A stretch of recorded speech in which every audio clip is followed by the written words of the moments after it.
তোমরা হয়তো অনেকেই দোকান থেকে ছানার পায়েস কিনে খেয়েছো, তবে খুব সহজেই এভাবে বাড়িতে ছানার পায়েস বানিয়ে নেওয়া যায়।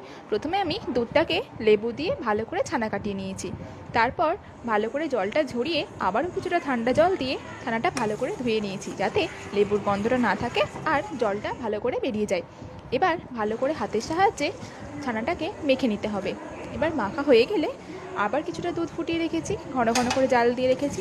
এবার ওই দুধের মধ্যে একটা এলাচ দিয়ে ভালো করে ফুটিয়ে ছানাটা দিয়ে দিয়েছি। তারপর ছানাটা নিয়ে ভালো করে যখন ফুটে যাবে, তারপর দিয়েছি চিনি। তোমরা পরিমাণ মতো চিনি দেবে, কেমন কি মিষ্টি খাবে। তারপর আবারও কিছুক্ষণ ভালো করে জাল দিয়ে যখন দেখবে একটা থকথকে ভাব চলে এসেছে, তখন নামিয়ে রাখবে। নামানোর কিছুক্ষণ পর কিন্তু ছানাটা আরও জল শুষে নেবে, তখন একটা ভালো থকথকে ভাব চলে আসবে আর খুব সুন্দর টেস্ট হয়।